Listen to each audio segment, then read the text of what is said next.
Hey hello friends, welcome to Roboshala. MIT app inventor के दूसरे tutorial में आपका स्वागत है। सबसे पहले हमें गूगल में एमआईटी ऐप इन्वेंटर 2 को सर्च करना है और हमारे पास जो सबसे पहली लिंक आएगी एमआईटी ऐप इन्वेंटर 2 उसे क्लिक करते हैं। दोस्तों, एमआईटी ऐप इन्वेंटर में साइन इन के लिए हमारे पास गूगल का जीमेल अकाउंट होना चाहिए। तो यहाँ वो मुझसे जीमेल अकाउंट को एक्सेस करने के लिए परमिशन मांग रहा है, तो चलिए इसे अलाउ करते हैं।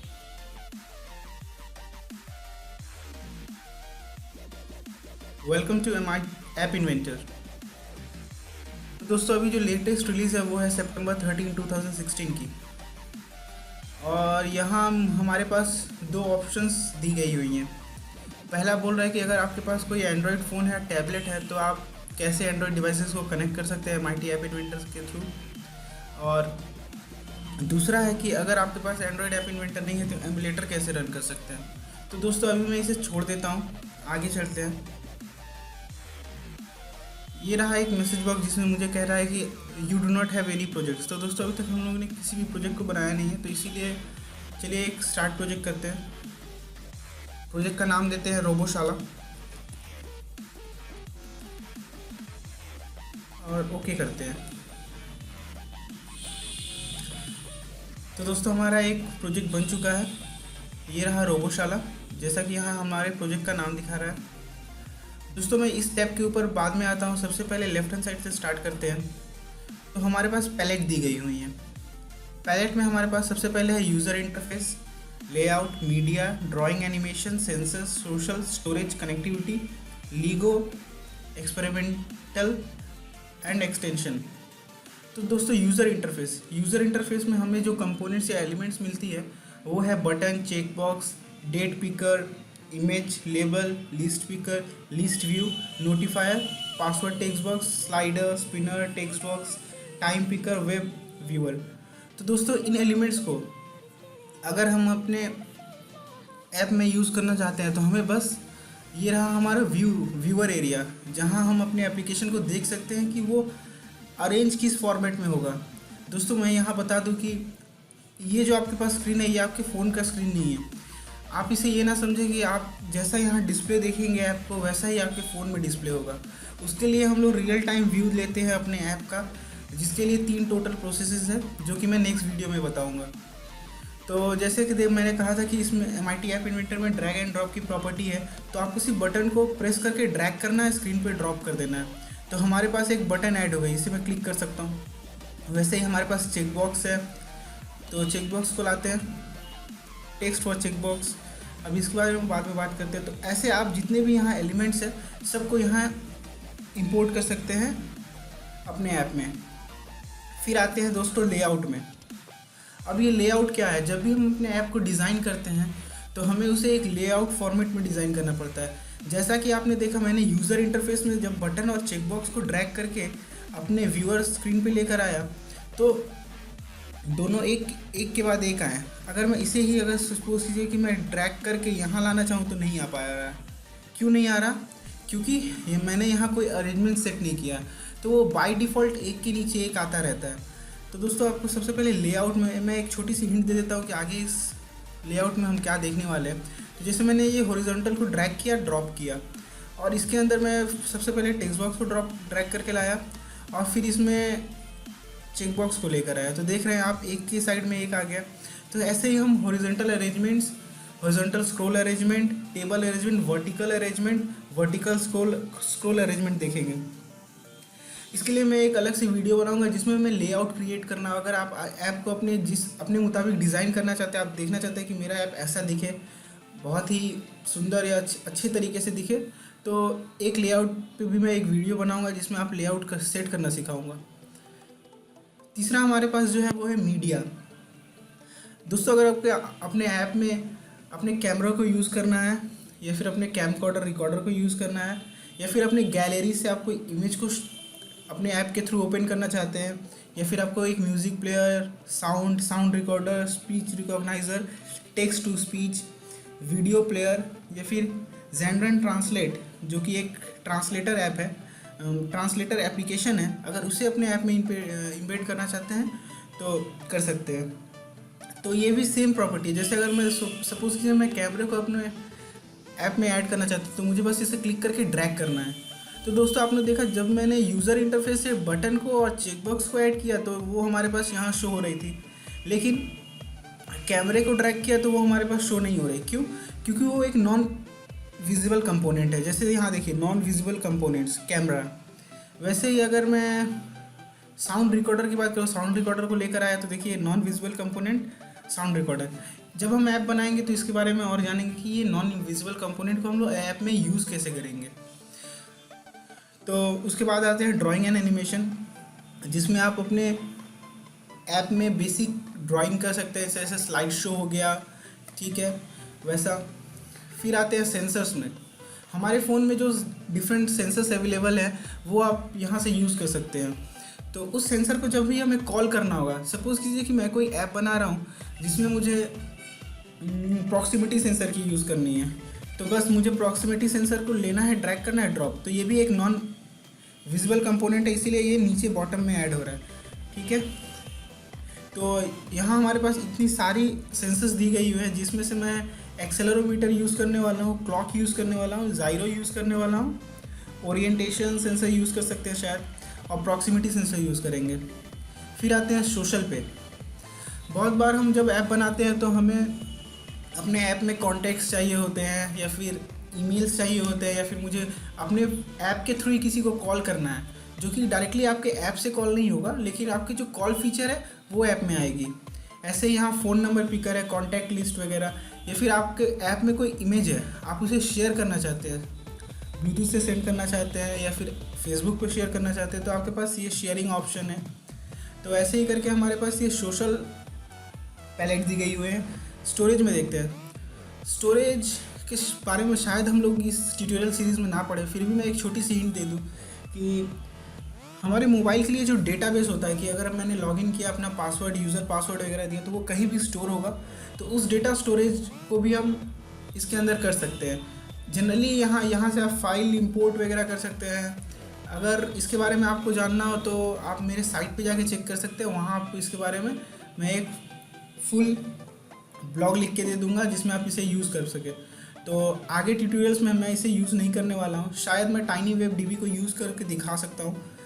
कनेक्टिविटी दोस्तों, ये रहा इंपॉर्टेंट चीज़। जब भी हम एंड्रॉयड के लिए अपने ऐप्स को बनाएंगे, ऐप्स को डेवलप करेंगे, तो हमें ब्लूटूथ की ज़रूरत है। तो कनेक्टिविटी के लिए हमारे पास यहाँ ब्लूटूथ क्लाइंट और ब्लूटूथ सर्वर दी गई हुई है। और जब हम लोग ESP का यूज़ करेंगे वाईफाई के लिए, तो वहाँ हम अपने वेब को यूज़ कर सकते हैं, या फिर हम जो यूज़ करेंगे वो यूज़ करेंगे TinyURL, ठीक है। यहाँ लेगो माइलस्टोन्स दिया गया हुआ है, जिसके बारे में हम यूज़ नहीं करने वाले हैं, क्योंकि ये पर्टिकुलरली लेगो सेट्स जो आते हैं उनके लिए है। फिर यहाँ एक्सपेरिमेंटल है, एक्सटेंशंस है, इन दोनों को भी हम लोग यूज़ नहीं करने वाले हैं। तो व्यूअर आपको पता चल गया है व्यूअर है क्या। फिर आता है कंपोनेंट्स के ऊपर। तो दोस्तों जैसा कि आप देख सकते हैं स्क्रीन 1, यहाँ मेरे पास स्क्रीन 1 लिखा हुआ आ रहा है, तो ये हमारा होम पेज है। और यहाँ देखिए यहाँ भी स्क्रीन 1 लिखा हुआ आ रहा है, स्क्रीन 1, ठीक है। तो हम जब भी ऐप को ऑपरेट करते हैं, तो जब भी हम एक बटन को क्लिक करते हैं, तो आप देखिए कि एक दूसरे लेआउट खुलती है या फिर दूसरी चीज़ खुलती है। तो वो होती क्या है, वो पेजेस होती है, तो जो एक के ऊपर एक लगी हुई रहती है। अगर मैं इस बटन को क्लिक करूं तो मैं स्क्रीन 2 में जा सकता हूं, वो भी हम आगे ऐप्स में देखेंगे। तो अभी हम लोग हैं स्क्रीन 1 में। जैसा कि आपको यहाँ ग्रीन कलर की बाउंड्री मिल रही है, तो ये स्क्रीन 1 को रिप्रेजेंट कर रहा है। फिर हॉरिजॉन्टल अरेंजमेंट को रिप्रेजेंट कर रहा है, जिसे मैंने लेआउट से लिया था। उसके बाद इसके अंदर हमारे पास बटन है और चेकबॉक्स है, बटन और चेकबॉक्स। फिर मेरे पास कैमरा है, जो कि यहाँ शो कर रहा है नॉन विजुअल कंपोनेंट में। वैसे ही साउंड रिकॉर्डर और प्रॉक्सिमिटी सेंसर। तो दोस्तों अगर आपको यहाँ से कुछ एलिमेंट्स को डिलीट करना है, तो अगर सपोज कीजिए मैंने चेकबॉक्स लिया था, मुझे यूज़ नहीं है उसका, तो मैं चेकबॉक्स को सेलेक्ट करूँगा, डिलीट कर दूँगा, डिलीट, ओके। तो हमारे पास चेकबॉक्स जो है वो डिलीट हो चुकी है। अब ये बात रही कंपोनेंट्स के बारे में। जिन कंपोनेंट्स को हम लोग ऐड कर रहे हैं उसे हम यहाँ देख सकते हैं। अब आते हैं दोस्तों प्रॉपर्टीज़ के बारे में। सपोज़ कीजिए मेरे पास ये टेक्स्ट फॉर बटन 1 लिखा हुआ आ रहा है। अगर मैं इस पर क्लिक करूँ तो हमारे पास बहुत बटन 1 की प्रॉपर्टीज़ आ रही है, बटन 1 प्रॉपर्टीज़ बटन 1। तो इसका जो डिफ़ॉल्ट कलर है वो है ब्लैक। अगर आप इसका फ़ॉन्ट को बोल्ड करना चाहते हैं वो कर सकते हैं, फ़ॉन्ट इटैलिक देना चाहते हैं वो कर सकते हैं, फ़ॉन्ट की साइज़ भी बढ़ा सकते हैं। जैसे चलिए मैं यहाँ देता हूँ 20 और एंटर करता हूँ, तो देखिए आपके बटन का जो टेक्स्ट है उसकी साइज़ जो है वो बड़ी हो गई। ठीक है, ऐसे ही आप इसका टेक्स्ट का जो फ़ॉन्ट है वो भी चेंज करते हैं, जैसे सेरिफ कर सकते हैं आप। ठीक है, ऐसे आपके पास ये जनरली इतने ही फ़ॉन्ट अवेलेबल होंगे। आप यहाँ फ़ॉन्ट इंपोर्ट करने का कोई ऑप्शन दिया गया है नहीं। हाइट की बात करें तो आप अपने बटन के हाइट को एडजस्ट कर सकते हैं। ठीक है, तो हाइट ऑटोमेटिक ही है। अभी आप जैसे जैसे टेक्स्ट लिखेंगे, जैसे जैसे टेक्स्ट का साइज़ बढ़ेगा वैसे ही आपके बटन का भी साइज़ उसके थ्रू उसका हाइट एडजस्ट होता रहेगा। विड्थ पे आते हैं, विड्थ इसकी जो डायमेंशन है वो, तो यहाँ आप जैसे देख सकते हैं पिक्सल और परसेंटेज।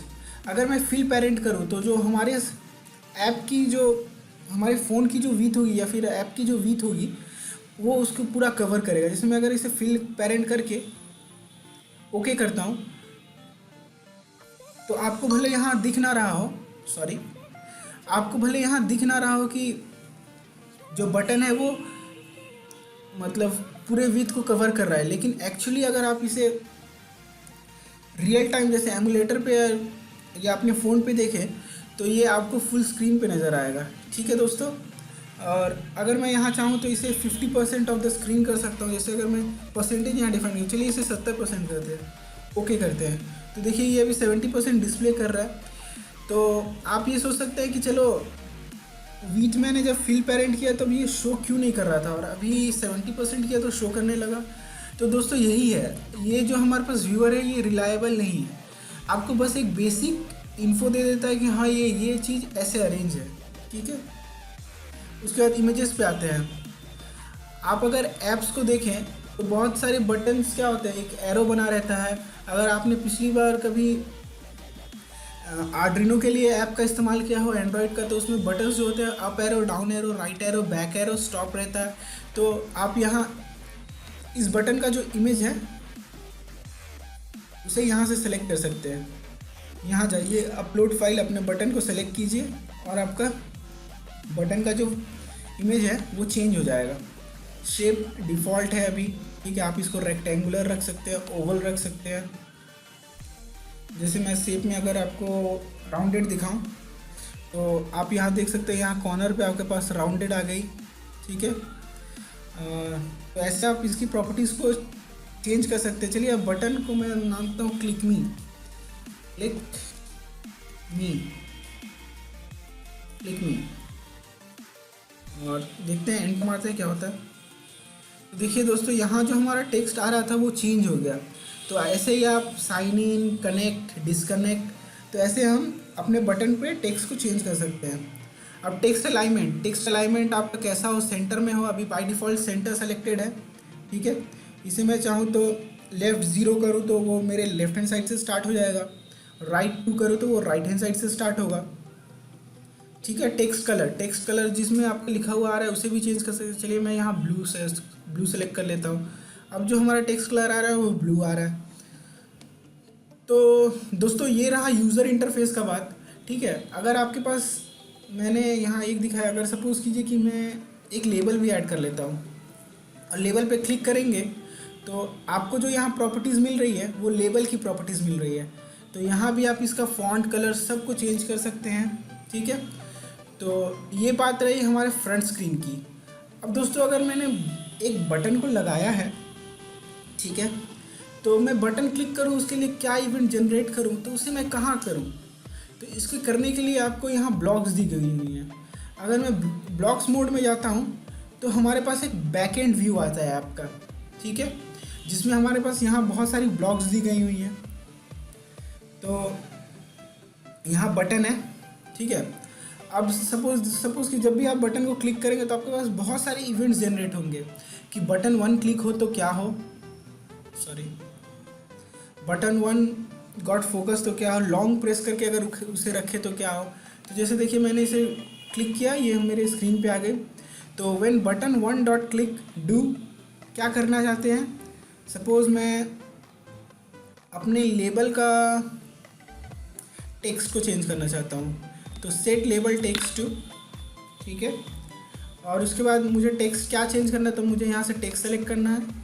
अब टेक्स्ट सेलेक्ट करना है और इसको लेके आना है ड्रैग करके यहाँ। अब मैं यहाँ लिख देता हूँ बटन वन क्लिक। तो ऐसे करके हम इवेंट्स को जनरेट करते हैं।